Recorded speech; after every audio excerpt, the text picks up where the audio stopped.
আলাইকুম, আশা করি সবাই ভালো আছেন। আমরাও ভালো আছি। মিঠু কিচেনে আবার একটি নতুন রেসিপি নিয়ে চলে আসলাম। এখন প্রায় শীতকাল চলে আসছে, তো শীতের দিনে আমাদের সবারই কিন্তু ঠান্ডা কাশিটা হয়ে থাকে। তো এই ঘরে থাকা উপকরণগুলো দিয়েই কিন্তু আমরা ঠান্ডা কাশিটা দূর করে নিতে পারি। তো চলুন দেখা যাক কিভাবে এই ঠান্ডা কাশি যাওয়ার উপায়।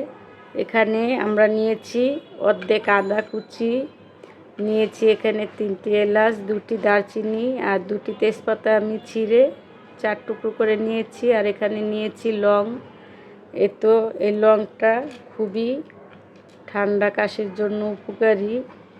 এটা যারা না জানেন অবশ্যই আপনারা জেনে নেবেন। আর নিয়েছি 1 টেবিল চামচ চা পাতি।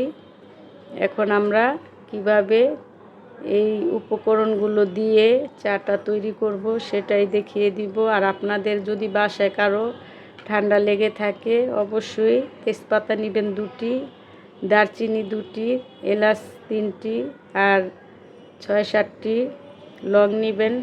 আর এখানে নেবেন অর্ধেক আদা। আর তেজপাতা শরীরের জন্য খুবই উপকারী। আর এখানে নেবেন আপনারা হচ্ছে চা পাতি। তো আমি এখন সরাসরি চুলায় চলে যাচ্ছি চাটা তৈরি করার জন্য। তো ভিডিওটা দেখতে থাকুন। ভিডিওটা ভালো লেগে থাকলে, উপকৃত হয়ে থাকলে অবশ্যই লাইক, শেয়ার, সাবস্ক্রাইব, কমেন্ট করতে ভুলবেন না পরবর্তী ভিডিও পাওয়ার জন্য। চাটা তৈরি করার জন্য ছোট একটি হাঁড়ি নিয়েছি। এখন নিয়ে নিব পানি। তো পানিটা আপনাদের অনুযায়ী দিবেন।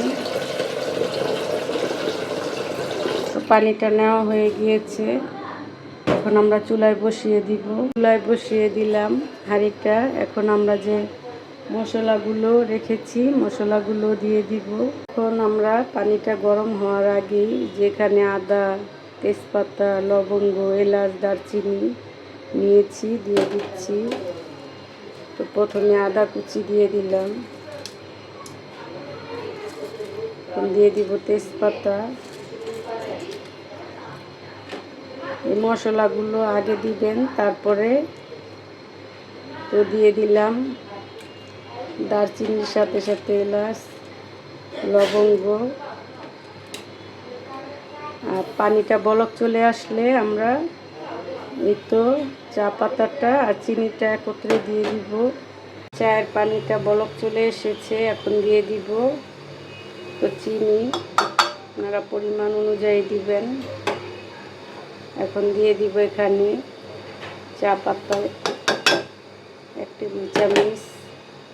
তো এখন 2-3 মিনিটের মতো জাল করে নিলে আমাদের চাটা রেডি হয়ে যাবে। চিনি চা পাতিটা দেওয়ার পরে কিন্তু বলক চলে এসেছে। এখন আমরা চাটা বানিয়ে পরিবেশন করে নিব। তো এই ঠান্ডার দিনে আপনারা এরকমভাবে সব উপকরণ ময় মশলা দিয়ে চা বানিয়ে খেয়ে নেবেন। ঠান্ডা লাগলে উপকার পাবেন। তো ভালো থাকবেন, সুস্থ থাকবেন। আল্লাহ হাফেজ। রং চাটা কিন্তু বলক চলে এসেছে, প্রায় 5 মিনিটের মতো বলক এসেছে। এখন আমরা চাটাকে পরিবেশন করে নিব। এখন চুলাটাও অফ করে দিলাম। এভাবে চাটাকে ঢেলে নেবেন। তো আমি আরেকটি কাপে ঢেলে নিচ্ছি।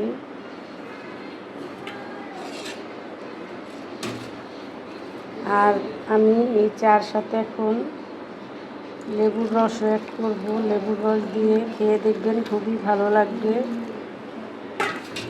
তো আমাদের চাটা ঢালা হয়ে গিয়েছে। এখন এখানে আমরা লেবুর রস নিয়েছি, লেবুর রস দিয়ে খাবো। এরকম নিত্য নতুন রেসিপি পাওয়ার জন্য চ্যানেলটাকে অবশ্যই সাবস্ক্রাইব করবেন। ভিডিওটা ভালো লাগলে অবশ্যই লাইক দিবেন, বেল আইকনটা প্রেস করে নেবেন পরবর্তী ভিডিও পাওয়ার জন্য। ভালো থাকবেন, সুস্থ থাকবেন। আল্লাহ হাফেজ।